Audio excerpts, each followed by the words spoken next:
Aljon Mariano, ang 7-time PBA champion ng Barangay Ginebra. Bakit nga ba biglang nawala na sa original lineup nila? Nasaan na nga ba itong si Aljon Mariano? Player pa ba siya ng Barangay Ginebra? So yan nga, ang dapat nyo ring malaman. Pero syempre bago nga natin talakayin yan, i-shoutout ko muna ang mga laging nanonood dito sa ating channel na sila Lemna, Gisarm TV, Edward Placer, Jay Nunez, Jan Scotty Manese, and Kat Aquino. Kapansin-pansin at maraming nakapansin kung bakit wala si Aljon Mariano sa official final lineup ng Barangay Ginebra, na kung sa ay mapapansin last conference pa nakarecover na ito sa kanyang injury. At kung mapapansin nyo pa sa mga nakalipas na araw o linggo sa mga naging update or upload ni Ginebra Boys Ball Ballers, credit po, kapansin-pansin naman na ito'y nandirito at nag-e-ensayo pa.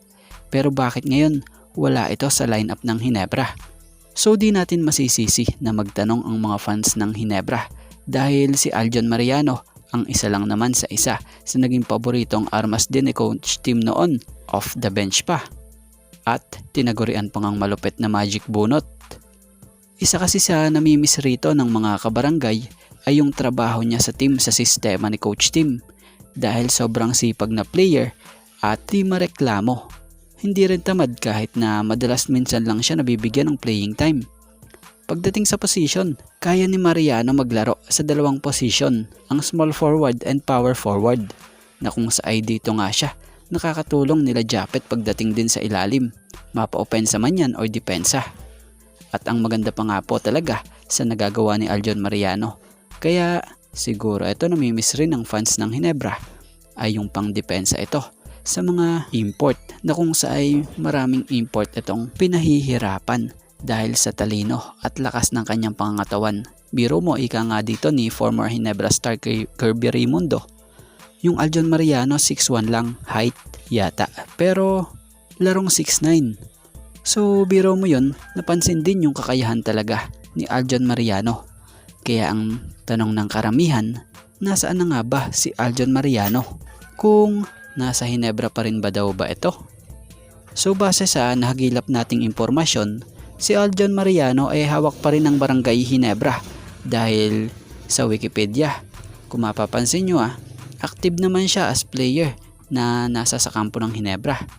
So chinek din nga po natin yung Wikipedia ng Barangay Ginebra San Miguel dito sa current roster na nakakalagay dito, at ito nga ang nakita natin. Andito pa rin siya sa rosters ng Ginebra.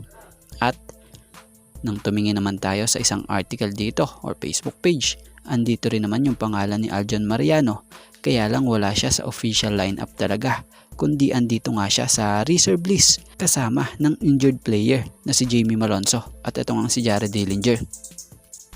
So siguro sa ngayon nilagay muna siya sa reserve list, pero ang malinaw andito pa rin naman siya sa Barangay Ginebra.